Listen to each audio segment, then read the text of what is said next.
बिस्मिल्लाहिर्रहमानिर्रहीम। अस्सलाम वालेकुम वरहमतुल्लाहि वबरकातुहू। ख़वातीन व हज़रात, हम उम्मीद करते हैं कि आप खैरियत से होंगे। हमारी दुआ भी यही है कि अल्लाह पाक आपको सदा आफ़ियत के साए में रखे। प्यारे दोस्तों, हम में से बहुत से लोग ये समझते हैं कि इंसान जब मर जाता है और कब्र में दफन कर दिया जाता है तो गल सड़कर मिट्टी में मिल जाता है और हमेशा के लिए ख़त्म हो जाता है और इसकी कोई चीज़ बाकी नहीं रहती और मरने के बाद उसे किसी और चीज़ का सामना नहीं करना पड़ता। ये बड़ी ख़तरनाक गलत फहमी है। हकीकत ये है कि इंसान मरने के बाद एक नई ज़िंदगी में दाखिल हो जाता है।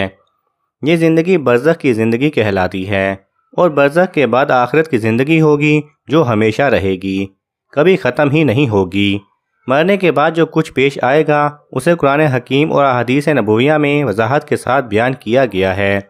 आज की इस वीडियो में मरने के बाद जो चीज़ें पेश आएंगी उन्हें मैं सरसरी तौर पर बयान करने की कोशिश करूँगा। दुनिया और आखिरत के दरमियान एक और आलम है जिसको बरज़ख कहते हैं। मरने के बाद और क़यामत से पहले तमाम जिन्नात और इंसानों को इसमें रहना होता है और ये आलम इस दुनिया से बहुत बड़ा है। दुनिया के साथ बरज़ख को वही निस्बत है जो माँ के पेट के साथ दुनिया को हो। बरज़ख में किसी को आराम है और किसी को तकलीफ़। हर शख्स की जितनी ज़िंदगी मुकर्रर है उसमें ना ज़्यादती होगी ना ही कमी। जब ज़िंदगी का वक्त पूरा हो जाता है उस वक्त इज़राइल अलैहिस्सलाम रूह कब्ज़ करने के लिए आते हैं और उस शख्स को दहाने जहाँ निगाह काम करती हैं फरिश्ते दिखाई देते हैं। मुसलमानों के पास रहमत के फरिश्ते होते हैं और काफिर के ताने बाने अजाब के फरिश्ते हैं। उस वक्त हर शख्स पर इस्लाम की हकानियत आफताब से ज़्यादा रोशन हो जाती है, मगर उस वक्त का ईमान लाना किसी काम का नहीं, इसलिए कि हुक्म ईमान बिल गैब है और अब गैब ना रहा बल्कि ये चीज़ें मुशाहिदा हो गईं, यानी ज़ाहिर हो गईं। मरने के बाद भी रूह का ताल्लुक़ बदन इंसान के साथ बाकी रहता है, अगरचे रूह बदन से जुदा हो गई, मगर बदन पर जो गुजरेगी रूह ज़रूर उससे आगाह और मुतासिर होगी, जिस तरह दुनिया में होती थी, बल्कि इससे भी ज़्यादा। दुनिया में ठंडा पानी, सर्द फैवाद, फर्श, लजीज खाना, सब बातें जिस्म पर वारिद होती हैं, मगर राहत और लज्जत रूह को पहुंचती है और उनके बरक्स भी जिस्म पर ही वारिद होते हैं और उल्फत व अज़ियत रूह पाती है। और रूह के लिए ख़ास अपनी रहमत व आलम के अलग असबाब हैं जिनसे सरूर या गम पैदा होता है। ये सब हालतें बरज़ख में हैं। मरने के बाद मुसलमान की रूह हस्ब मर्तबा मुख्तलिफ मकामों में रहती है। बाज़ एक कब्र में, बाज़ की चाह जमजम शरीफ में, बाज़ की आसमान और ज़मीन के दरमियान, बाज़ की पहले दूसरे सातवें आसमान तक और बाज़ की आसमानों से भी बुलंद, और बाज़ की रूहें ज़ेरे अर्श कंदीलों में और बाज़ की आला इल्लियीन में। अपने जिस्म से उनका ताल्लुक़ बदस्तूर कायम रहता है और जो कोई कब्र पर आए उसे देखते, पहचानते और उसकी बात सुनते हैं, बल्कि रूह का देखना कर्ब कब्र ही से मखसूस नहीं। कहते हैं कि इसकी मिसाल ऐसी है कि एक पंछी पिंजरे में कैद था, उसको आज़ाद कर दिया गया। उलमा कराम फरमाते हैं, बेशक पाक जान जब बदन के इलाकों से जुदा होती हैं आलम बाला से मिल जाती है और सब कुछ ऐसा देखती और सुनती हैं जैसे यहाँ पर हाजिर हैं।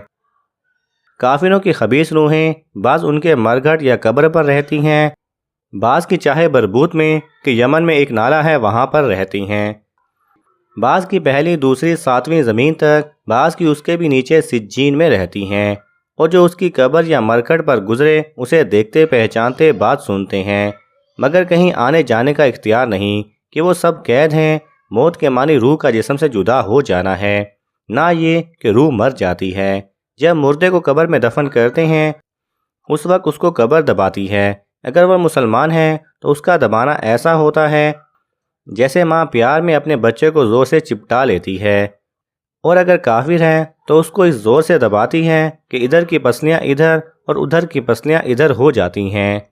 जब दफन करने वाले दफन करके वहाँ से चले जाते हैं वह उनकी जूतों की आवाज़ सुनता है और उस वक्त उसके पास दो फरिश्ते अपने दांतों से ज़मीन चीरते हुए आते हैं। उनकी शक्ल मनहाज डरावनी और हैबतनाक होती है। उनके बदन का रंग सियाह, आंखें सियाह और नीली होती हैं। उनकी आंखों से आग निकलती हैं और उनके वही बाल सर से पांव तक, उनके दांत कई हाथ के होते हैं जिनसे ज़मीन चीरते हुए आएंगे। उनमें एक को मुनकर दूसरे को नकीर कहते हैं। मुर्दे को झिझोड़ते और झटक कर उठाते हैं और निहायत सख्ती के साथ करख्त आवाज़ में सवाल करते हैं, तेरा रब कौन है? تیرا دین کیا ہے، ان کے بارے میں تو کیا کہتا ہے؟ مردہ مسلمان ہے تو پہلے سوال کا جواب دے گا ربی اللہ، رب اللہ عز و جل ہے۔ دوسرے سوال کا جواب دے گا میرا دین اسلام ہے۔ تیسرے سوال کا جواب دے گا وہ شخص رسول پاک صلی اللہ علیہ وسلم ہے۔ وہ کہیں گے تجھے کس نے بتایا؟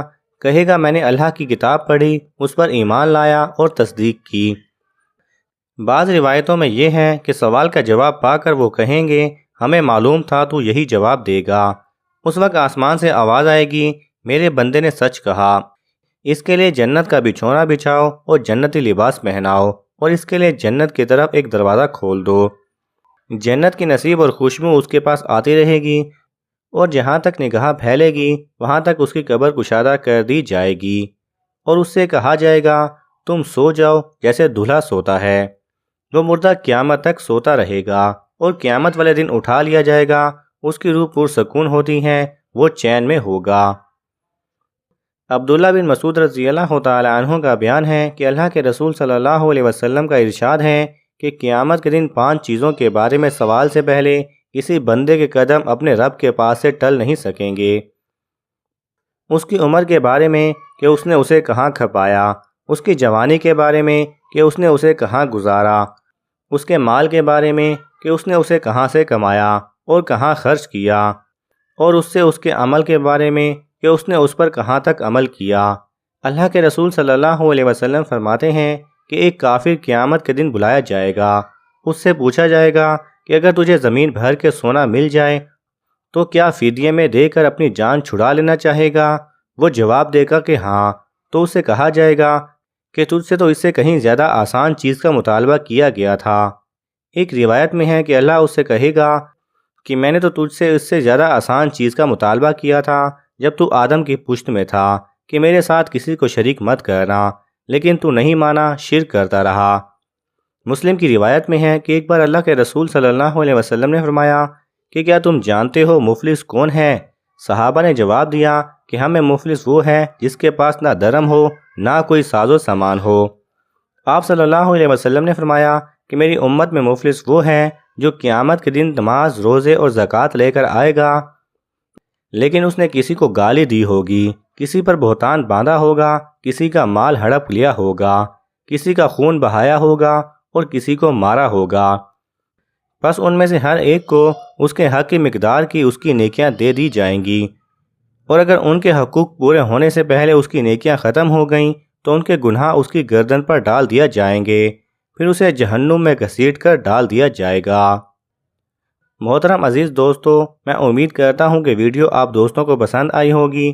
ویڈیو پسند آ جائے تو لائک اور شیئر ضرور کر دیجئے، اور آنے والی نئی ویڈیوز کے لیے ہمارے چینل کو سبسکرائب کر لیں، اور ساتھ میں موجود گھنٹی کے بٹن کو ضرور دبائیں تاکہ ہماری ہر نئی آنے والی ویڈیو سب سے پہلے آپ تک پہنچے۔ جزاک اللہ خیرہ۔